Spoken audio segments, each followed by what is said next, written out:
আসসালামু আলাইকুম গাইস, সকাল সকাল দেবের ফোনে ঘুম ভাঙলো। ফোনটা রিসিভ করলাম, দেব কইতেছে কত কুচবিহারের মধ্যে যামু আহো। এখন যামু না, জোর করলো, এখন না গেলেও এখন কিবা ঠেকে কথা রাখ পানিকে দলবল নিয়ে আমি বাইরে বললাম, না গেলেও কিবা দেখা যায়, এতদিন ধরে ভিডিও টিডিও করি একসাথে, না গেলেও খারাপ পাবো। আমার দলবলের আবার কোনো হিরো টিরো দেখার ইচ্ছা নাই, ওরা সবাই নিজে নিজে হিরো, ওর কাছে কোনো দেব টেপ নাই। যখন কইছি পার্টি দিমু ধর, সবাই একজনে খুশি ঠেলা নাকি ডান্স শুরু করে দিছে।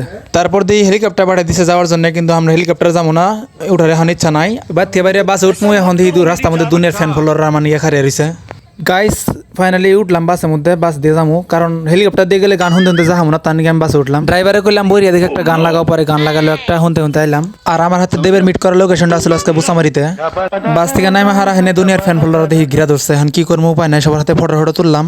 মানে কোনখানে গেলে একজনের পাগল হয়ে যায় ফটো ফটো নিবা নিবা বাল ঠিক। ফাইনালি মেন লোকেশন আয় পড়ছি, ভিতরে যাবো না, ভিতরে ধরলে আমার মানুষে গিলা খাবো, তার নিকে আমি বাইরে রয়েছি। কইতে কইতে দিয়ে বয়ে পড়ছে এখন। আর ওরে আর হেলিকপ্টারে দেখবা নিয়ে দুনিয়া মানুষ পারাপারি শুরু করছে। আমি ভাই বুঝি না কিছু, ভিড় করার কি আছে, ভিড় করার কি মানে। যাই হোক আমার বুকলা আইছে, এখন আমি কইলাম যে তাহলে আগে 2-4টা ভাষণ দিয়ে মানুষেরা ইলেকশন আয় পড়ছে সামনে, কথা মতো স্টেজে যায় উঠলো। এখন স্টেজে যায় 2-4টা ভাষণ দিল, ভাষণ দিয়ে হেরাবো কয় বাড়ি যাবো। আমি কইলাম যে দেরি করো আইসো যখন, চাটা খাও, চাটা খাবো না, এখন আমার নিয়ে যাবো হাতে করে।